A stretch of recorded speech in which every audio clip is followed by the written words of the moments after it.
بسم اللہ الرحمن الرحیم۔ عزیز طلبہ السلام علیکم۔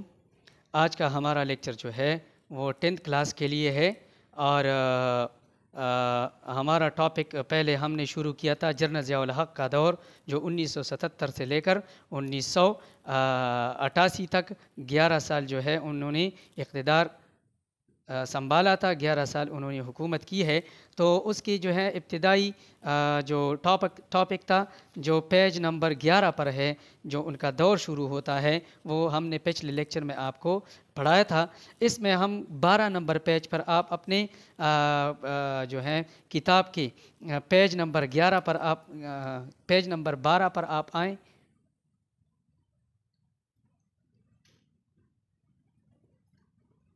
پیج نمبر 12 اور 13، پیج نمبر 12 اور 13 پر یہ آپ کے یہ ٹاپکس موجود ہیں۔ اسلامی قوانین کے نفاذ کے لیے کوششیں، struggle for the implementation of Islamic laws. کیا جنرل ضیاء الحق کے کیا اسٹرگلز تھی؟ Zia's struggles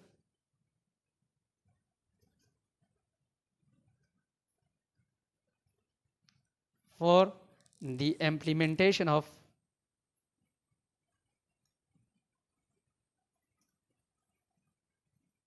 Islamic laws.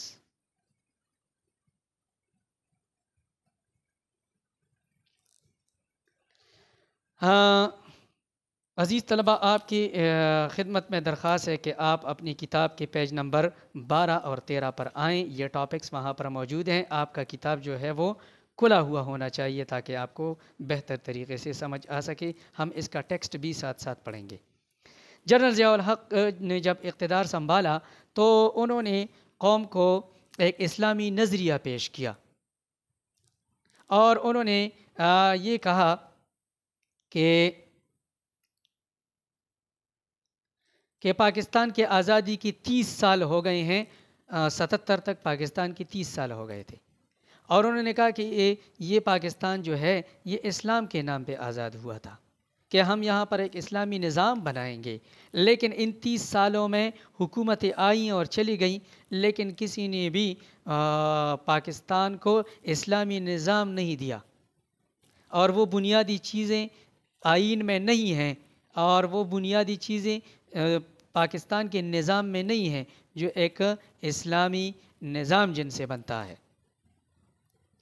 تو انہوں نے اپنی خواہش کا اظہار کیا کہ میں جو ہے ہم پاکستان کے اندر اسلامی نظام لائیں گے، اور اس اسلامی نظام کی خواہش کو اور ان کی پالیسیوں کو کہتے ہیں اسلامائزیشن پالیسی۔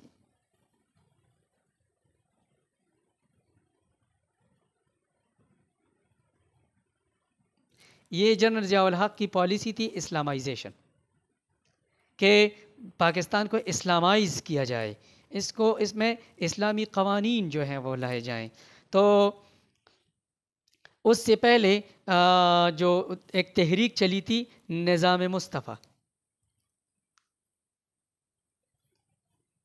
نظام مصطفیٰ جو ہے اس کے لیے تحریک چلائی گئی کہ نظام مصطفیٰ صلی اللہ علیہ وسلم ہم لائیں گے، اور یہ پاکستان جو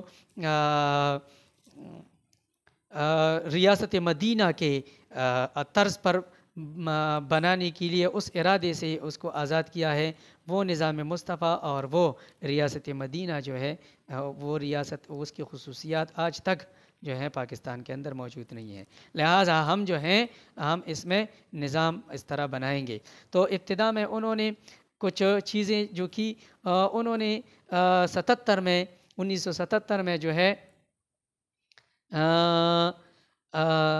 اقتدار سنبھالا، اور نظام مصطفیٰ جو ہے وہ قائم کی گئی، اور نظام مصطفیٰ کو جنرل ضیاء الحق نے سپورٹ کیا، اس کو تقویت دی، ان کا ساتھ دیا، اور اقتدار جب انہوں نے سنبھالا تو 10 فروری کو انہوں نے اسلامی حدود و تعزیرات کے نفاذ کا اعلان کیا۔ کس تاریخ کو؟ 10 فروری 1979، 1979 اسلامی حدود و تعزیرات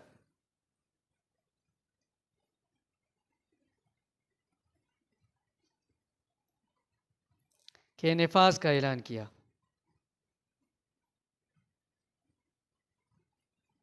اچھا، اسلامی حدود و تعزیرات کیا ہیں؟ عزیز طلبہ، قوانین کے عام طور پر 3 قسمیں جو ہیں وہ اسلام کے اندر موجود ہیں۔ ایک ہے حدود، نمبر 2 ہے تعزیرات، اور نمبر 3 ہے قصاص۔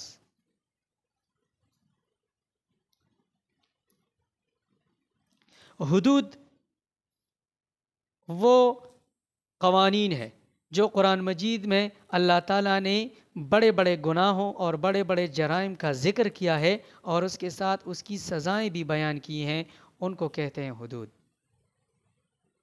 اگر کسی بھی زمانے میں قرآن میں موجود وہ جرائم کسی پر ثابت ہو جائیں تو ان سزاؤں میں تو نہ کمی لائی جا سکتی ہے، نہ ان میں اضافہ کیا جا سکتا ہے۔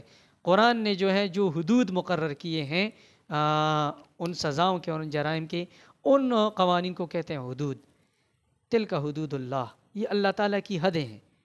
اللہ تعالیٰ نے کچھ بڑے بڑے جرائم کا ذکر قرآن مجید میں کیا ہے اور ساتھ ساتھ اس کی سزائیں بھی بیان کی ہیں۔ جس طرح چور پکڑا جائے تو اس کا ہاتھ کاٹا جائے، اس سے کم سزا یا زیادہ سزا نہیں دی جا سکتی، یہ حدود ہیں۔ آپ حدود کو پار بھی نہیں کریں گے، حدود سے کمی بھی نہیں کریں گے، حدود کے اندر رہ کر کریں گے، منع عن سے ان چیزوں کو فالو کریں گے جو اللہ تعالیٰ نے قرآن میں بیان کیے، ان کو کہتے ہیں حدود۔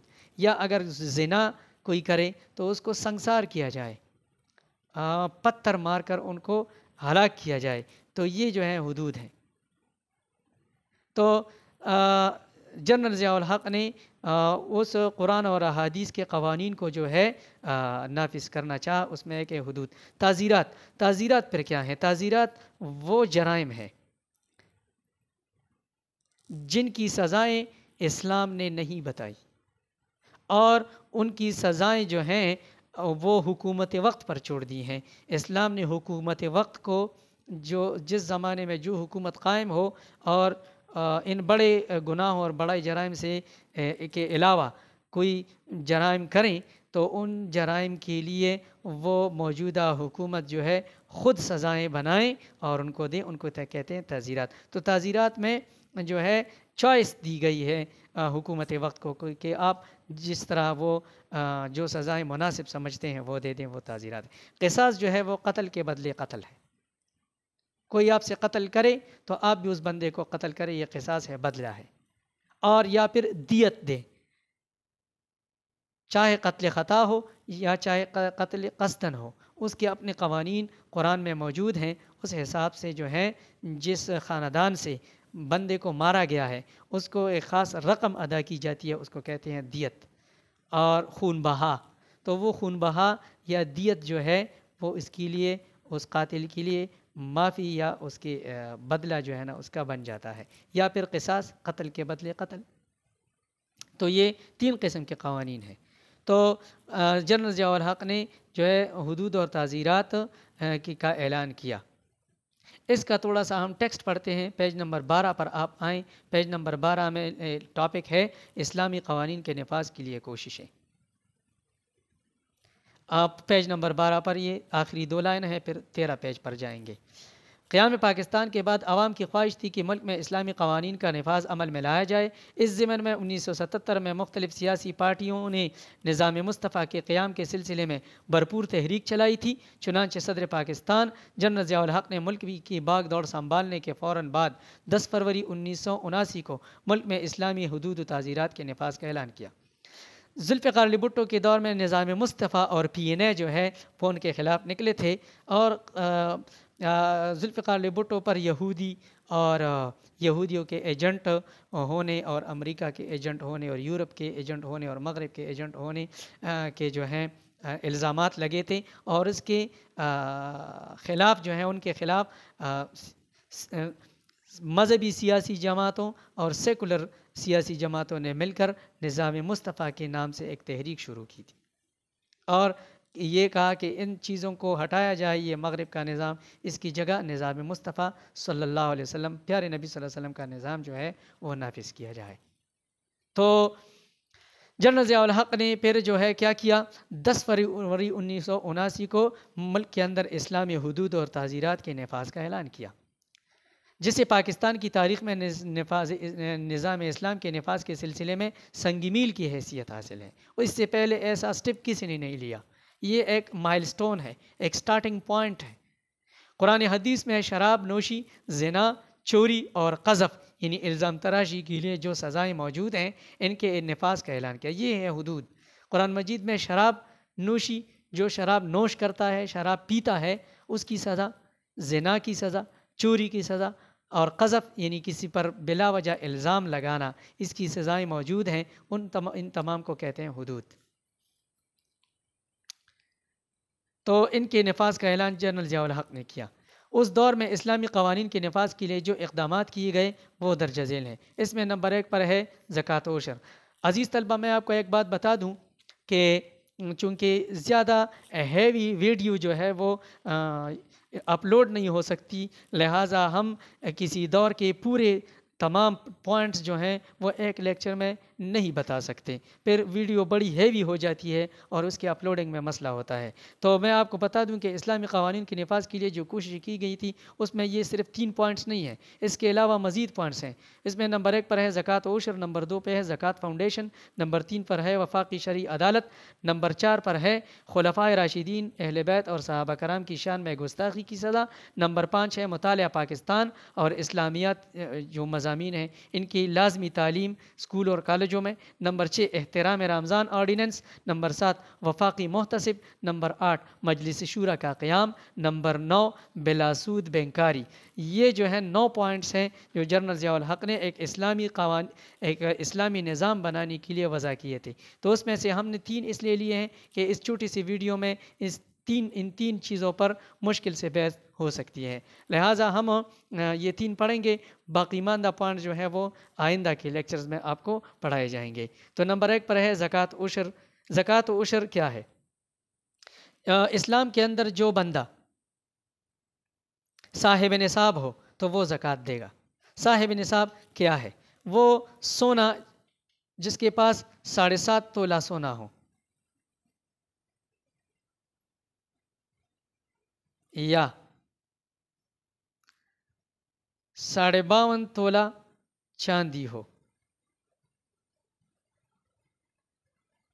یا اس 7.5 تولہ سونا یا 52.5 تولہ چاندی کے برابر کی رقم ہو اور اس پر 1 سال گزر جائے تو وہ زکوٰۃ دے گا۔ اور اس کا مقرر کردہ حد کیا ہے؟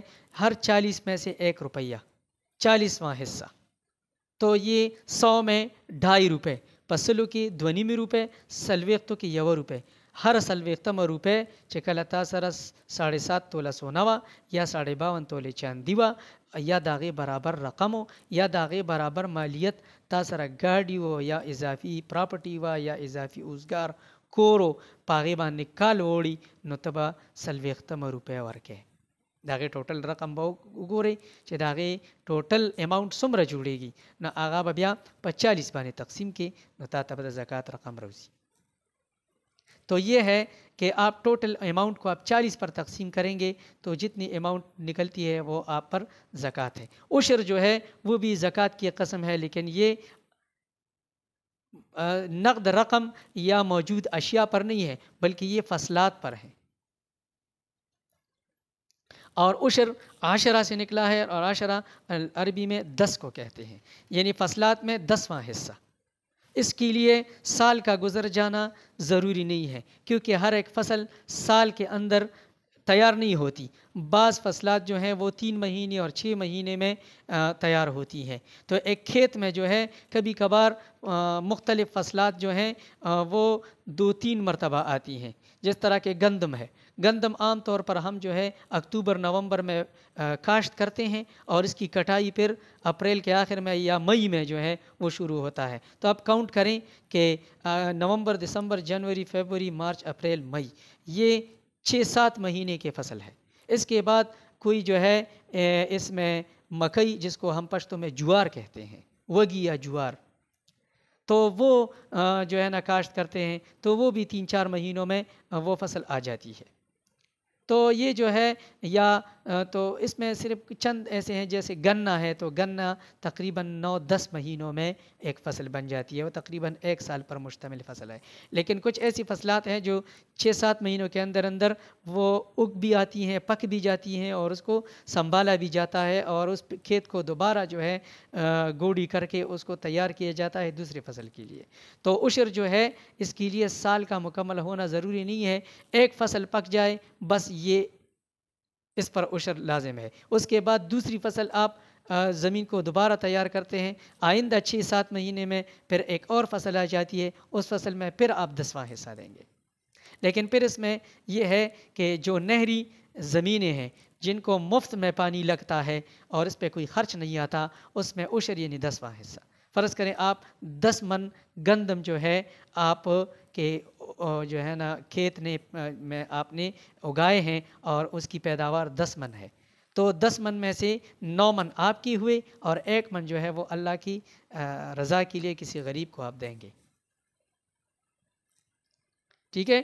اور جو زمینیں بارانی ہیں، بارشوں کے بلبوتے پر اور بارشوں کے سہارے جو ہیں وہ فصلات ہوتی ہیں، تو بارشیں کبھی ہوتی ہیں کبھی نہیں ہوتی، اس وجہ سے نہری زمینوں کے مقابلے میں بارشی یا بارانی زمینوں کی فصلات کی پیداوار کم ہوتی ہے، اس لیے اس میں نصف عشر رکھا ہے، 20واں حصہ۔ یعنی اگر آپ کی 20 من گندم اگاتی ہے تو آپ 1 من اس میں اللہ تعالیٰ کی راہ میں خرچ کریں گے، اگر 10 من ہے تو اس میں پھر آدھا من جو ہے آپ اللہ تعالیٰ کی راہ میں خرچ کریں گے، تو یہ نصف عشر ہے کہ عشرے کا ہاف 10 من ہے تو اس میں آپ آدھا من 9.5 آپ کی ہوئی اور آدھا من جو ہے وہ آپ غریبوں میں تقسیم کریں گے۔ جب 20 من ہو جائیں تو پھر آپ جو ہے پورا 1 من دیں گے۔ تو یہ بارانی فصلات جو ہیں وہ کم ہوتی ہیں، ان کا وزن کم ہوتا ہے، وہ اتنا جو ہے نا زیادہ تیزی سے نہیں اگتے، اچھی فصلات نہیں دیتے، اس وجہ سے اس میں نصف عشر ہے۔ تو عشر ہے فصلات میں 10واں حصہ، یہ بھی زکوٰۃ کا ایک قسم ہے، لیکن چونکہ یہ فصلات میں ہے اس لیے زکوٰۃ کے متبادل اس کے لیے لفظ استعمال ہوا ہے عشر۔ تو یہ جو ہے اس کا نظام بنایا گیا۔ پھر زکوٰۃ فاؤنڈیشن جنرل ضیاء الحق نے بنائی کہ جو زکوٰۃ کے پیسے زکوٰۃ کمیٹیوں کے ذریعے مختلف علاقوں کی غریبوں میں تقسیم ہوتی ہیں، تو زکوٰۃ فاؤنڈیشن جو ہے ان زکوٰۃ وصول کرنے والے لوگوں کے لیے ٹریننگ کا بندوبست کرے گی، تاکہ یہ ہمیشہ کے لیے زکوٰۃ لینے والے نہ ہوں، یہ صرف زکوٰۃ کے پیسوں پر انحصار نہ کریں، بلکہ آہستہ آہستہ اپنی مالی حیثیت بہتر کر کے اس زکوٰۃ سے جان چھڑائیں۔ تو وہ ٹریننگ جو ہے اس کے لیے زکوٰۃ فاؤنڈیشن کا ادارہ قائم کیا گیا۔ وفاقی شرعی عدالت کیا ہے؟ پہلے سے پاکستان کے اندر ایک عدالتی نظام موجود ہے جس میں نیچی سطح پر سول کورٹس ہیں، پھر آگے جا کر ضلعی کی سطح پر سیشن کورٹس ہیں، پھر ہر صوبے کے سطح پر ہائی کورٹس ہیں، اور پورے پاکستان کی سطح پر سب سے جو ٹاپ پر جو عدالت ہے وہ ہے سپریم کورٹ آف پاکستان، عدالت عظمیٰ۔ تو یہ عدالتی نظام پہلے سے موجود تھا، لیکن اس کی تمام قوانین انگریزوں کے بنائے ہوئے ہیں، کچھ اسلامی ہیں کچھ انگریزی قوانین ہیں، مکس ہیں۔ تو ایک اسلامی نظام میں اگر کسی کی یہ خواہش ہو کہ میں نے اپنے مسائل جو ہیں وہ شرعی احکامات کے ذریعے سے اور شرعی عدالتوں اور شرعی فیصلوں کے مطابق اپنا مسئلہ حل کرنا ہے، تو ان کے لیے عدالتوں میں ایسا نظام موجود نہیں تھا، لہٰذا جنرل ضیاء الحق نے یہ پہلے سے جو موجود نظام تھا، civil courts, session courts, high courts اور سپریم کورٹ، یہ ایک لیڈر ہے، ایک up from top to bottom اور فرام باٹم ٹو ٹاپ جو ہے ایک نظام ہے، تو یہ پہلے سے موجود تھا، اس کا متبادل ایک اور عدالتی نظام قائم کیا جس کو کہتے ہیں وفاقی شرعی عدالت، فیڈرل شریعہ کورٹس۔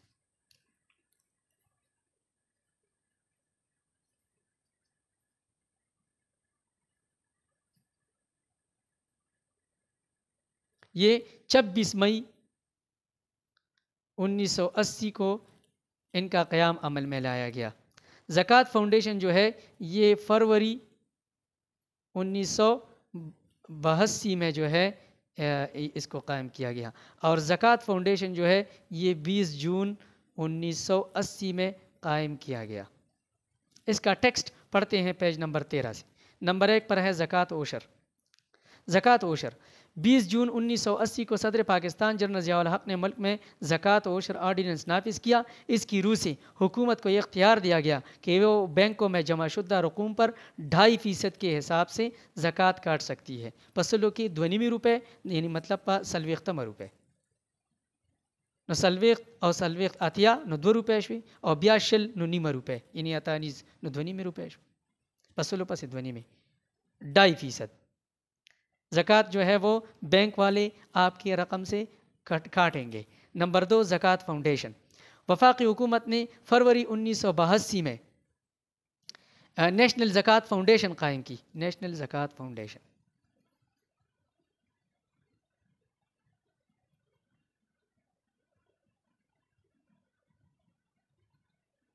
نیشنل زکوٰۃ فاؤنڈیشن قائم کی۔ اس ادارے کے قیام کا مقصد مستحقین زکوٰۃ کی تربیت ہے، جس طرح میں نے پہلے بتایا تھا کہ اس کو ٹریننگ اور تربیت دی جاتی تھی تاکہ وہ ہمیشہ زکوٰۃ پر انحصار نہ کریں۔ اس مقصد کے لیے ابتدائی طور پر 10 کروڑ روپے مختص کیے گئے۔ اس وقت 10 کروڑ بہت زیادہ تھی، پورے پاکستان کے لیے یہ زکوٰۃ کی مد میں یہ فنڈ دیا گیا۔ پھر تیسرے نمبر پر ہے وفاقی شرعی عدالت۔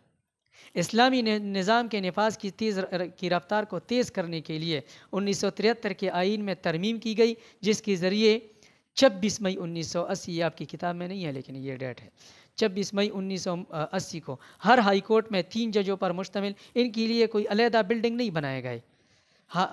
صوبائی سطح پر جتنی بھی ہائی کورٹس تھیں ان میں 3 ججوں پر مشتمل ایک شریعت بینچ اور سپریم کورٹ میں 3 ججوں پر مشتمل ایک اپیلیٹ شریعت بینچ قائم کیا گیا۔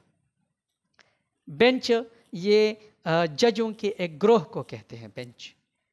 یہ بینچ ایک جج پر بھی مشتمل ہو سکتا ہے، 2 ججوں پر بھی، 5 پر بھی، 10 پر بھی۔ تو یہ 3 ججوں پر مشتمل ایک بینچ جو ہے چاروں صوبوں کے تمام ہائی کورٹس میں انہی کی بلڈنگز میں جو ہیں یہ وفاقی شرعی عدالت کے ججز بٹھائے گئے، اور سپریم کورٹ میں 3 ججوں پر مشتمل ایک بینچ تھا جس کو اپیلیٹ شریعت بینچ کہتے تھے۔ اپیلیٹ کا مطلب یہ ہے کہ یہ ایسا تھا کہ نچلی جتنی بھی وفاقی شرعی عدالتیں ہیں یہ عام عدالتی نظام ہے، اس کے فیصلوں سے آپ مطمئن نہ ہوں تو آخری فیصلہ آپ اپیل کے طور پر لے کے جائیں گے اوپر سپریم کورٹ کے شرعی عدالت میں، تو اس لیے اس کو کہتے ہیں اپیلیٹ شریعت۔ اپیل آپ کریں گے کہ یہ فیصلہ مجھے منظور نہیں ہے، یہ آگے اوپر والا جو ہے عدالت یہ فیصلہ اس پر نظر ثانی کرے اور اچھے طریقے سے فیصلہ کریں۔ اس عدالت کو بجا طور پر اختیارات حاصل تھے کہ وہ کسی بھی قانون کو اسلامی حوالے سے درست نہ ہو یکسر ختم کر دے۔ ان کو یہ اختیار تھا کہ جو فیصلہ آیا ہے اور وہ اسلامی تعلیمات کے مطابق نہیں ہے اس کو یکسر ختم کر دے کہ یہ غلط ہے۔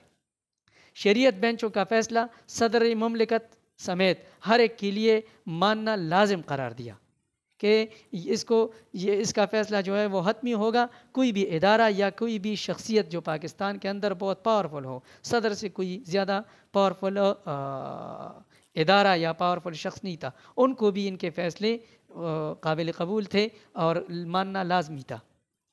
البتہ سپریم کورٹ کی اپیلیٹ شریعت بینچ کے فیصلے کے خلاف حکومت اپیل کر سکتی تھی۔